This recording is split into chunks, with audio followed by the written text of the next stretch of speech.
Saya sudah menikah dan sekarang sudah berpisah. Ternyata saya dibohongi selama perkenalan sampai yang ternyata dia adalah seorang gay. Gay itu LGBT. Gay itu kalau nampak anak gadis cuek aja dia. Tapi kalau nampak anak lajang menitik air liurnya. Itu gay.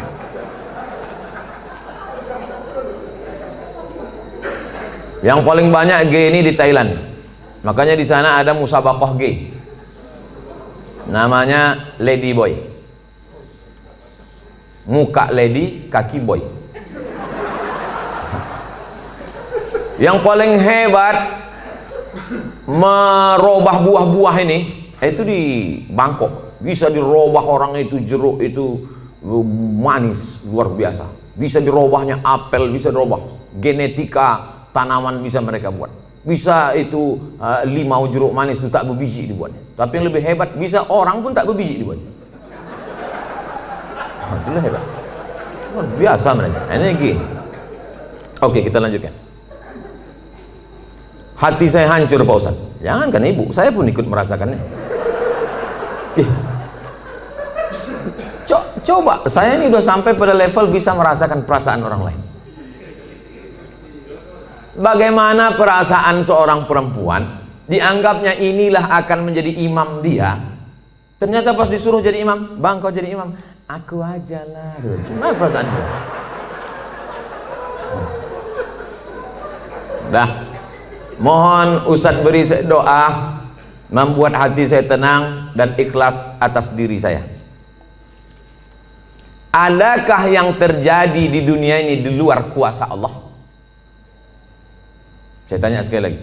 Adakah yang terjadi di dunia ini di luar kuasa Allah? Kalau ada yang mengatakan ada yang terjadi di luar kuasa Allah, berarti Tuhan itu dua. Ada Tuhan baik, ada Tuhan buruk. Berarti dunia ini tak pernah aman, karena Tuhan baik sama Tuhan buruk ini berkelahi.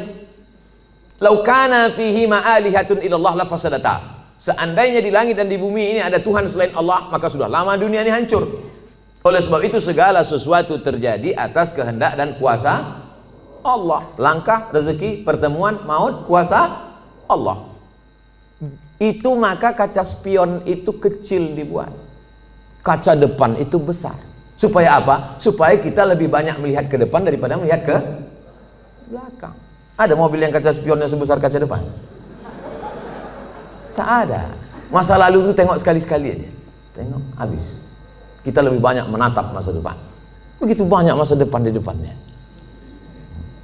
Yang senyum tak pula bisa nampak mana yang senyum mana yang tidak. Itu sedapnya ceramah musim corona nih.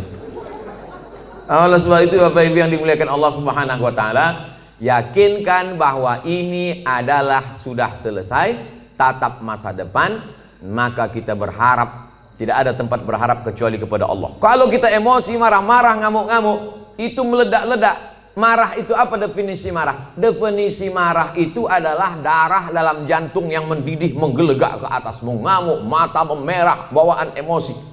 Tapi kalau dia ditahan, kita tidak marah, muncul sedih. Kalau diluapkan, marah. Kalau tak dilepaskan, sedih. Maka tidak ada yang bisa menghilangkan marah dan sedih kecuali ridha menerima takdir ketetapan Allah Subhanahu wa taala. Itu bagian dari takdir Allah. Karena ibu kan sudah usaha dulu, sudah kenal dengan baik. Ditengok badannya gagah, berotot, kumis melintang. Kan belakangan baru tahu dia melambai. Artinya sudah usaha. Oleh sebab itu ini sudah di luar dari kemampuan kita sebagai manusia. Maka kita yakin bahwa ada Allah yang mengatur kehidupan. Ada Allah yang mengatur pertemuan. Ada Allah yang mengatur itu semua. Maka banyakkan ibadah. Apa kata Allah dalam Al-Quran?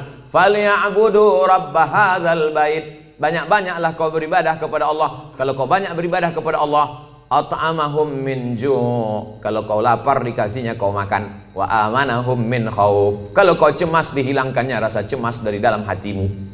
Hidup ini kalau dipikirkan cemas, berkunang-kunang kepala, sampai jam 2 malam mata tak tidur, nama penyakitnya insomnia, pergi nemui psikolog, psikiater, Pak psikolog saya punya masalah, sudah 2 malam tak tidur-tidur.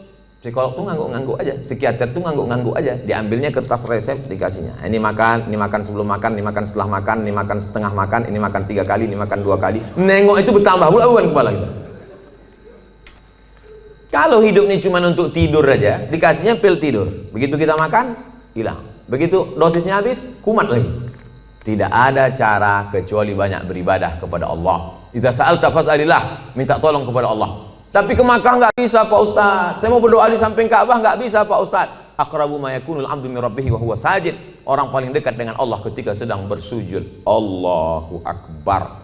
Saat sujud itulah mengadu kepada Allah. Jangan adu ke kawan. Ngadu ke kawan habis ditumpahkan, besok jadi lawan dibukakannya di medsos. Selesai, tamat riwayat. Mengadu kepada Allah Subhanahu wa taala, meneteskan air mata. Tak ada tempatku mengadu kecuali Engkau ya Allah, tak ada tempatku minta kecuali Engkau ya Allah. Tolong aku ya Allah. Hasbunallah wa ni'mal wakil, ni'mal maula wa ni'man nasir. Sulitkah bagi Allah mengatur kehidupan kita? Innama amruhu iza arada syai'an ayakula lahu kun. Mudah bagi Allah. Lalu kenapa dibuatnya hidup kita ini sulit? Dia ingin melihat kita merintih di tengah malam bermunajat melelehkan air mata. Itu yang diinginkan Allah dari hambanya yang dia sukai. Oleh sebab itu, tanamkan dalam diri kita, aku dicintai Allah, aku disayangi Allah, aku disukai Allah. Allah menyelesaikan setiap perkaraku, Allah memperhatikan aku, Allah melihat aku, Allah mengatur kehidupanku. Tiap hari dikatakan itu. Makanya selesai sholat kita katakan, la ilaha illallah la syarikalah, lahul mulku walahul hamdu yuhyi wa yumit wa huwa ala kulli syai'in qadir. Hukuman apa sebenarnya untuk seorang homoseks di dunia dan di akhirat? Man ra'aitumuhu ya'malu 'amala qaumi Lut. Siapa yang kamu lihat melakukan perbuatan umat Nabi Lut, faqtulul fa'il wal maf'ul, maka hukumnya adalah hukum mati. Andai diterapkan hukum Islam, itu bencong-bencong itu tobat semua. Begitu dipancung kepala, hilang bencong. Hai katanya, begitu dipancung satu, hai. Tapi tak bisa itu kita laksanakan. Berapa ceramah saya yang dibully oleh bencong-bencong karena ceramah saya tegas, tapi saya tak peduli. Kalau ada yang gini-gini kan ceramah saya, itu banyak bencong. Kalau jantan tentu berani dia langsung kan. Bagaimana hukumnya orang yang telah melanggar sumpah atas nama Allah? La yu'akhidhukumullahu billaghwi fi aymanikum walakin yu'akhidhukum bima kasabat qulubukum. Fakaffaratuhu, kalau ada orang melanggar sumpah, maka cara menebusnya 3. Yang pertama, it'amu asyarati masakin, kasih makan 10 orang miskin. Au kiswatuhum, atau kasih 10 pakaian orang miskin. Au tahriru raqabah, atau membebaskan budak hamba sahaya. Kalau tak sanggup faman yajid, siapa yang tak sanggup, fasyamu salasati ayyam, puasa 3 hari. Maka ibu jangan percaya kalau bapak ini bersumpah. Sampai mati mah nggak akan nikah lagi. Nah, puasa dia 3 hari, selesai.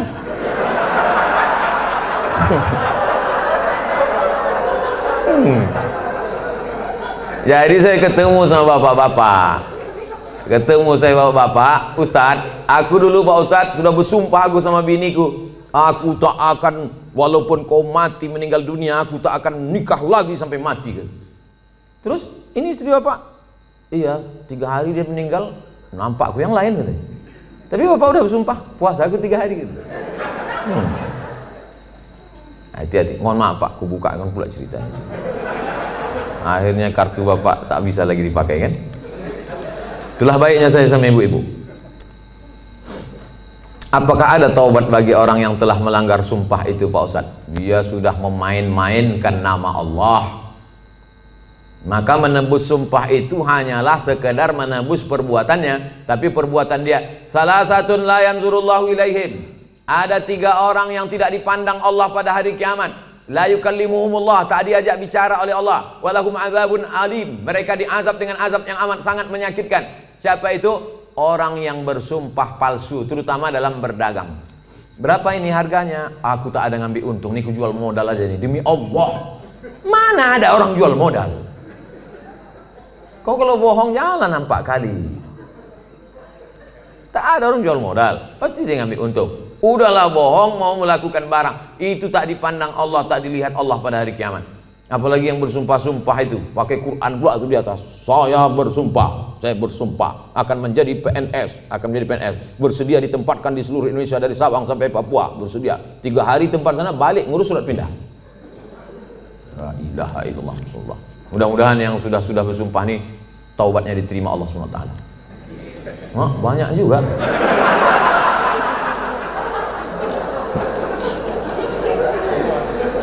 Yang udah berlalu apa boleh buat?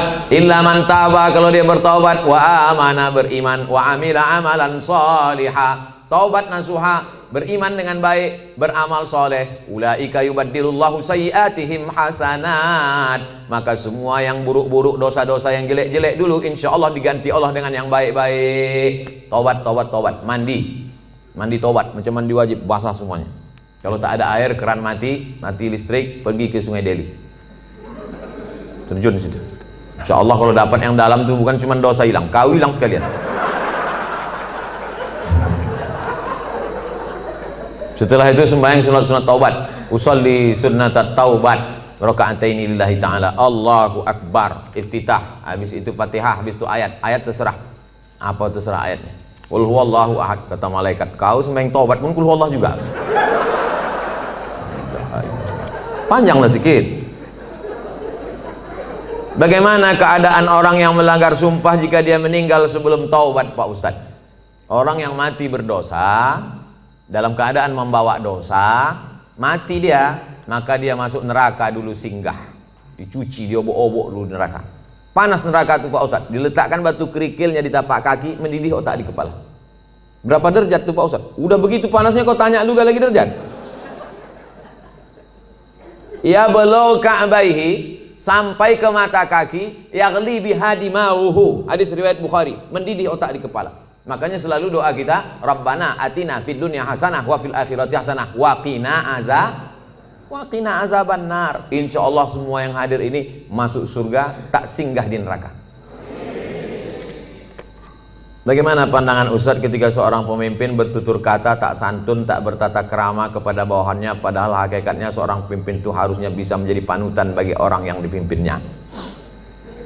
Kalau kita tak suka, saya kebetulan tidak pimpinan, tapi dulu pernah juga jadi dosen. Satu semester itu kadang 10 kelas, satu kelas itu isinya 30 orang, jadi saya memimpin 300 orang. Jadi saya sampaikan di pertemuan pertama, adik-adik mahasiswa sekalian, saya ini orangnya tak suka marah-marah, ngamuk-ngamuk, caci maki, sumpah serapah. Saya punya aturan-aturan, nilai saya ambil 40% dari mid semester, 40% dari UAS, ujian akhir semester. Ini saya bagi ada 13 makalah. Pertemuan pertama tatap muka, perkenalan, orientasi. Pertemuan nanti berikutnya adalah presentasi makalah. Kalau kalian sedang tidak mood, sedang malas, jangan datang ke kampus, karena aku tak bisa menengok kalian main-main di dalam, main HP. Nah, saya kasih tahu, kalau kalian tak siap makalah, jangan kalian datang. Kalian buat izin, kalian bisa telepon saya, bisa kirim WhatsApp saya. Nah, kita kasih tahu dari awal. Kita yang paling tahu tentang diri kita, apa yang membuat kita marah. Kalau kita pula mau mengasih tahu dia, kasih tahu dengan baik. Jangan kita marah kepada ini, kita lampiaskan ke sini. Qaulun ma'rufun, ucapan yang baik, wa maghfiratun, pemberian maaf, khairun, lebih baik. Pimpinan juga tak bisa marah-marah. Apa titel Bapak tuh? Mudah marah. Nah, oleh sebab itu maka, tapi pemimpin tak boleh pula tak marah. Karena kalau pemimpin tak ada marah, makanya ada punishment, ada hukuman, ada SP1, ada SP2, ada SP3. Mesti ada ketegasan, mesti ada disiplin. Saya tak suka juga setelah pengajian ini, terserah kalian lah, mau kerja kerja, tak apa. Aku udah kuserahkan semua pada Allah. Tak betul. Ya, jadi sebetulnya Islam itu meletakkan sesuatu pada tempatnya. Jadi jangan bayangkan Nabi itu tak pernah marah. Nabi pernah marah, naik dia ke atas mimbar, merah wajahnya, merah matanya, marah dia. Jadi Nabi itu menempatkan sesuatu pada tempatnya. Salam dia, assalamualaikum warahmatullah. Ditengoknya banyak yang tak sholat berjamaah, marah Nabi. La uharriqanna alaihim buyutahum, ku bakar rumah mereka yang tak sholat ke masjid, kata Nabi. Marah.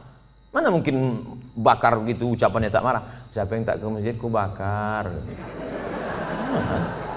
Marah. Cuman marah pada tempatnya. Ini banyak orang sekarang kan tak menempatkan sesuatu pada tempatnya. Orang yang menempatkan sesuatu pada tempatnya namanya adil. Lawan dari adil zalim. Jadi kalau kita marah-marah aja sama orang, itu zalim. Bermasalah di rumah, marah ke security, itu zalim. Apa pula aku yang salah kata security? Awas kau kutuntut di akhirat nanti. Apakah benar apabila suami memakan penghasilan istri hukumnya haram? Bapak punya gaji, ibu punya gaji. Ibu punya gaji, bapak punya gaji. Sama-sama punya gaji. Bedanya apa? Dalam gaji bapak ada hak ibu, namanya nafkah. Dalam gaji ibu tak ada hak bapak. Setuju? Kuat mereka. Dalam gaji bapak, sama-sama bergaji 5 juta. Bapak 5 juta, ibu 5 juta. Dalam gaji bapak itu ada hak ibu, 5 hak ibu. Pertama makan, kedua pakaian, ketiga tempat tinggal, keempat pendidikan, 5 perhatian. Hak ibu, kewajiban bapak. Tapi ibu bisa bekerja karena izin bapak. Izinnya pun bukan karena keterpaksaan. Bang, aku kerja ya, kalau tidak awas bang. Tidak bisa juga. Oleh sebab itu ibu punya gaji, ibu punya warisan, ibu punya pendapatan, ibu punya kos-kosan, ibu punya mobil, ibu punya sudaku, ibu punya kocan, ibu punya angkot, ibu punya motor, itu milik ibu. Kalau ibu meninggal, 50% untuk bapak. Kalau ada anak, 25%. Artinya ibu punya harta.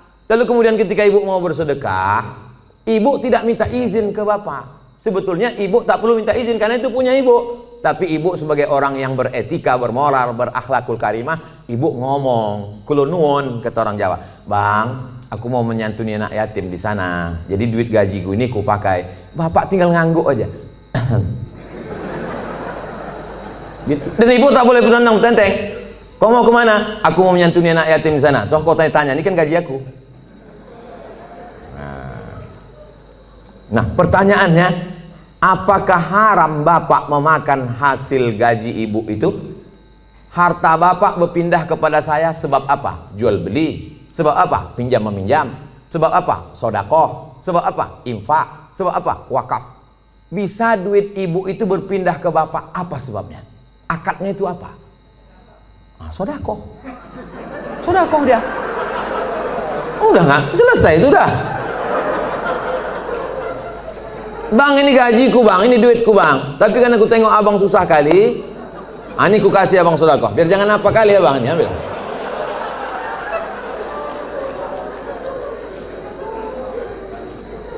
Assalamualaikum Ustaz.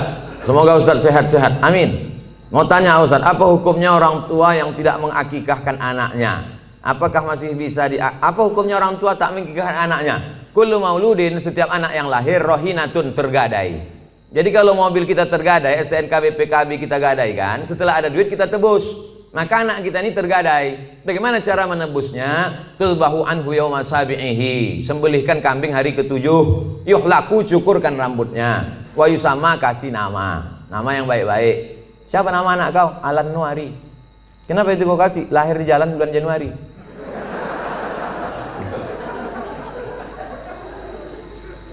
Kasih nama yang baik-baik, cukurkan rambutnya karena itu rambut kotor di dalam, lalu kemudian sembelihkan kambing hari ke-7. Tak ada duit hari ke-7, hari ke-14. Tak ada duit hari ke-14, hari ke-21.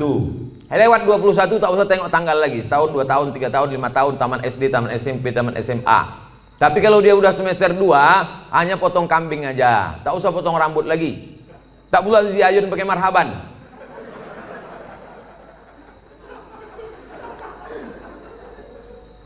Apakah masih bisa diakikahkan setelah anak itu sudah besar Pak Ustadz? Jangankan anak itu, bapak ibu balik ke rumah nanti tanya emak sama ayah, ada tak diakikahkan? Kalau tak ada diakikahkannya, besok pagi beli kambing, boleh akikah. Akikah saja. Yang pula cukur rambut, begundul semua pegawai besok. Saya tulis dalam buku saya 37 masalah populer, di situ ada pembahasan akikah setelah dewasa. Tapi yang hamil sekarang punya anak, nanti hari ke-7 potongkan, bagus. Bolehkah zakat harta dan sedekah diberikan kepada adik kandung yang beda ibu status adik saya? Tidak boleh memberikan zakat kepada orang yang wajib dinafkahi. Bapak, Mama, ini 5 juta zakat abang sekaligus belanja kita bulan ini. Bapak wajib menafkahi ibu, maka bapak tak boleh berzakat kepada ibu. Tapi ibu boleh berzakat ke bapak. Itu bedanya. Ibu boleh berzakat. Bang, ku tengok abang udah agak-agak fakir miskin nih bang. Nah, jadi bang itu zakat. Tengok susah kali kau bang. Nah ini pakai lain. Ini gaji ku bulan ini. Ibu bergaji sebulan 10 juta. 1 juta 25.000, 2,5%. Jadi kalau 10 juta 250.000. Nah, ini zakatku bang 250, yang 750 ini sedekah. Adapun infak nanti ku tengok prestasi ya bang.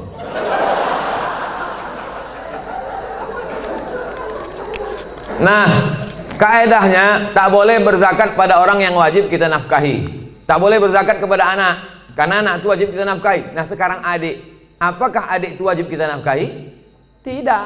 Yang wajib dinafkahi itu siapa? Istri, anak, cucu, mertua, orang tua, yang hubungan langsung. Itu yang wajib kita nafkahi. Orang yang tak wajib kita nafkahi boleh kita kasih zakat.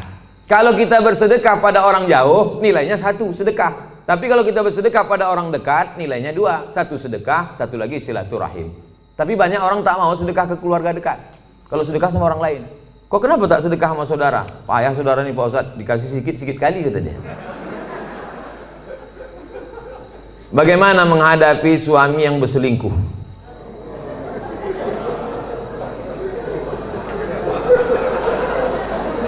Udahlah dikasih zakat, berselingkuh pula. Ilaha illallah. Parah kali orang Medan ya. Ibu punya wali 6 orang. Jadi bukan ibu memanggil bapak itu dengan membawa centong sini bang, bukan gitu. Ibu punya wali 6 orang. Pertama ayah, yang kedua atuk opung, yang kedua abang ayah, yang ketiga adik ayah, yang keempat abang. Yang pertama ayah, yang kedua datuk opung, yang ketiga abang, yang keempat adik laki-laki, yang kelima abang ayah, yang keenam adik ayah. 6 wali ibu itulah yang menyelesaikan ini. Maka dipanggilnya lah, setan sini kau sebentar. Orang berselingkuh itu mesti gitu manggilnya. Tak pula kita panggil kepada menantu kami silakan datang. Mana lah tengkuk dia. Kalau ada yang polisi, tentara situ, cabutkan pistol, letakkan di atas meja tuh, pang, letakkan, biar tahu dia. Walaupun tak ada pelornya. Ku dengar kau udah selingkuh. Kemarin tertangkap screenshot SMS. Ini dia kan, ini foto perempuan tuh kan. Kau jangan macam-macam. Kau berhenti selingkuh. Kalau kau tak berhenti, jadi kasih dia mop, di mop dia sikit. Habis itu berhenti. Iya pak, aku stop nih. Ada berhenti dia. Tinggal lagi ibu. Mau ibu menerima barang second nih? Kalau ibu, kata ibu, Pak Ustadz, aku ikhlas menerima dia Pak Ustadz. Tak bisa aku berpindah ke lain hati Pak Ustadz. Terimalah dia. Tapi jangan sampai mulut ibu berkata bisa, tapi hati ibu tidak. Itu bahaya. Lain di mulut, lain di hati. Ada lagunya itu. Kalau ibu berkata bisa, katakanlah bisa. Tapi kalau katakan tidak, katakan tidak. Karena banyak perempuan berkata mulutnya bisa, tapi pas begitu jalan bersama terbayang dia selingkuhan siapa sih. Itu menjadi masalah. Hidup ini singkat bu, hidup ini singkat. Jangan sampai gara-gara ini terpengaruh kepada sholat ibu, ibadah ibu, kerja ibu. Oleh sebab itu pikirkan baik-baik. Kalau bisa, bisa. Ambil waktu agak seminggu, 2 minggu, 3 kali Jumat. Aku berpikir dulu. Gimana? Selesai? Apa pendapat pandangan Ustadz terhadap pandemik COVID-19 yang sekarang terjadi dan bagaimana menyikapinya? Itulah yang kuceramahkan sejam tadi.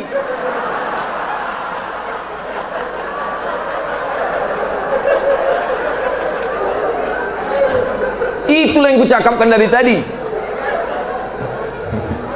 Mungkin pertanyaan ini ditulis sebelum tadi datang diserahkan ke panitia. Jadi sebetulnya sudah terjawab. Kalau tak terjawab juga, tinggal tonton aja Ustadz Abdul Somad Official Channel. Subscribernya udah 1 juta. Mana tahu nanti dicarinya yang mana channel itu yang ada 1 juta subscriber. Jika kita mengetahui bahwa pasangan hidup kita telah mengikuti ajaran Syiah, apa yang harus kita lakukan? Apa hukumnya? Perbedaan kita dengan Syiah ini 5. Yang pertama, Syiah wajib mengimani imam 12. Sedangkan rukun iman kita 5. Antumina billah wa malaikatihi wa kutubihi wa rusulihi wa yaumil akhir wa biqadri khairihi wa syarrihi. Sedangkan dia ada rukun imannya lagi, beriman kepada imam yang ke 12 imam. Siapa yang tak percaya kepada imam 12 kafir. 2, mereka mencaci maki sahabat Nabi. Karena kata mereka setelah Nabi meninggal itu mestinya penggantinya Sayyidina Ali. Lalu kata mereka Abu Bakar dengan Umar itu merampas khilafah Ali. Dan sahabat yang lain diam melihat kebatilan. Maka sahabat-sahabat Nabi itu kata mereka kafir. Yang ketiga, kata mereka ada Quran yang disebut dengan Mushaf Fatimah. Tebalnya 3 kali lipat daripada Quran ada kamu sekarang. Kenapa buktinya musabaqah tilawatil Quran mereka pakai Quran yang ada sekarang? Kata mereka sebelum Imam Al-Qaim mereka menunggu imam yang ke-12. Imam yang ke-12 itu katanya bersembunyi di Sirdab, di bukit di Irak dalam terowongan. Itu mereka tunggu-tunggu, belum keluar lagi. Nanti kalau keluar imam yang ke-12 itu, dibawanya kitab yang asli, sementara yang asli itu datang, pakai aja yang KW ini dulu, kata dia. Yang keempat, mereka ada meyakini namanya taqiyah. Taqiyah itu kalau di tengah orang ahlu sunnah, pura-pura dia ahlu sunnah. Kalau di sini banyak Muhammadiyah, pura-pura dia Muhammadiyah. Kalau di sini banyak Al-Wasliyah, pura-pura dia Al-Wasliyah. Kalau di sini banyak NU, pura-pura dia NU. Kalau di sini banyak ahlu sunnah, dia bilang Sunni. Kau ini Syiah apa Sunni? Aku Sunni. Kalau kebetulan banyak Syiah, kau sunnah apa Syiah? Aku Syiah. Kalau kebetulan situ 50-50, kau sunnah apa Syiah? Aku Susi. Susi, sunnah Syiah. Yang kelima, mereka ini menghalalkan nikah mut'ah. Nikah mut'ah itu bagian dari akidah, keyakinan. Mut'ah itu artinya enak. Mut'ah itu artinya nikmat. Nikah mut'ah itu nikah kontrak. Jadi boleh nikah kontrak. Aku nikah mut'ah sama engkau dari jam 5 pagi sampai jam 5 sore dengan mahar 50.000 tunai, sah. Dalam Islam tak boleh nikah mut'ah. Oleh sebab itu inilah perbedaan, 5 perbedaan menurut Syekh Ali Jum'ah, ulama besar. Kita berpegang teguh dengan ahlus sunnah wal jamaah. Kalau ada suami ibu atau istri bapak yang ikut golongan ini, ajak dia balik, bawa dia ke ketua MUI, bawa dia ke dokter Ardiansah, Sekum MUI, supaya diceramahi dia, dibalikkan kepada ahlus sunnah wal jamaah. Karena tak mungkin bisa bersama. Antara NU Muhammadiyah masih bisa, antara Al-Wasliyah dengan Muhammadiyah masih bisa, karena masih sama ahlus sunnah wal jamaah. Apakah sah sholat jika kita tak tahu arti bacaan sholat tersebut? La sholat liman lam yaqra bi fatihatil kitab. Tak sah sholat kalau tak baca Fatihah. Apakah disyaratkan tahu artinya? Tidak. Tahu secara global saja. Allahu akbar kabira walhamdulillahi katsira wa subhanallahi bukratan wa asila. Tahu secara global. Apalah arti doa iftitah itu? Allah Maha besar. Selebihnya yang kau tanya aku, macam tak ada lagi pertanyaan lain. Nah, gitu cara jawabnya kalau kita tak tahu. Habis itu Fatihah. Fatihah secara umum tahulah kita. Alhamdulillah rabbil alamin, arrahmanir rahim, maliki yaumiddin, iyyaka na'budu wa iyyaka nasta'in, ihdinas siratal mustaqim, siratal ladzina an'amta 'alaihim ghairil maghdubi 'alaihim waladdallin. Ayat begitu juga. Qul huwallahu ahadun illahus samad lam yalid wa lam yulad wa lam yakul lahu kufuwan ahad. Jadi andai tak tahu artinya tetap sah. Tapi kita berusaha untuk tahu. Maka belilah Quran yang ada terjemahnya. Ada terjemahnya, ada tajwidnya, ada asbabun nuzulnya, ada tafsirnya. 250.000. Jangan tawar-tawar lagi. Harga sepatu 500. Sepatu yang menjaga tapak kaki dari tai ayam 500 harganya. Quran yang menjaga diri dari api neraka. Quran waktu akad nikah dulu. Diletakkan di ruang tamu dalam peti kaca. Setiap tamu datang ke situ macam nengok kucing. Mana yang lebih diutamakan? Ibu atau istri? Ibu-ibu mesti berkata, aku milik suamiku, suamiku milik ibunya. Banyak yang mengangguk. Yang tak mengangguk ragu dia. Aku milik suamiku, suamiku ini milik emaknya. Ibu kenal bapak ini kan setelah dia kerja, setelah dia 22 tahun, setelah dia tamat, setelah dia kuliah, setelah dia punya duit. Dulu waktu tapak kakinya 2 jari, panjangnya sejengkal, kenal ibu sama dia? Mana kenal? Oleh sebab itu muliakan dia dengan memuliakan ibunya. Bapak juga begitu. Bapak muliakan ibu bapak di depan istri bapak. Kehormatan, kemuliaan. Adinda, ini emakku. Tak ada mantan emak, mantan bini ada. Oleh sebab itu maka ini tak bisa dibenturkan dan dilagakan ini antara emak dengan ibu ini. Oleh sebab itu maka ini masa lalu, yang ini masa depan. Maka insya Allah bapak ibu bisa menjaga. Waktu kemudian kita menyampaikan nanti waktu bapak punya anak perempuan, bapak sampaikan itu, hai anakku, kau perempuan, kau punya laki, kau punya suami, suamimu itu punya emak. 3 kali nak Nabi menyuruh berbakti kepada dia. Jangan sampai mak tua umur 80 tahun datang ke rumah, nak mintalah duit kau 50.000, mak belum makan lagi. Apa kata si abang tuh? Sebentar ya mak, aku tanya biniku dulu. Kalau ada bapak yang begini, insya Allah selamat dari azab kubur. Saking kan menderitanya udah di dunia ini. Nah, oleh sebab itu maka jangan benturkan antara dua ini. Karena dua ini perempuan-perempuan yang luar biasa. Emak bapak dicium tapak kakinya masuk surga, istri bapak, anak-anak bapak masuk surga karena dia. Maka mereka adalah perempuan-perempuan yang luar biasa insya Allah. Apa hukumnya debitur yang mau hijrah tapi masih memiliki kewajiban di bank dan hanya mau membayar tunggakan pokoknya saja, tapi tak mau membayar tunggakan bunganya? Laporkan dia ke polisi. Kau dulu waktu minjam duit ini tak tahu kau neraka. Sekarang giliran bayar baru kau bawa neraka. Ini kan negara hukum. Jadi bapak-bapak kan negara hukum. Kan dulu kan ada tanda tangan materi 6.000. Saya akan bayar pada tanggal sekian. Kalau tidak barang akan disita. Kalau tidak, nah itu. Jadi tak bisa dia berkata, saya tak mau bayar bunga. Bunga ini haram. Jadi dulu yang nanda tangani siapa? Hantu.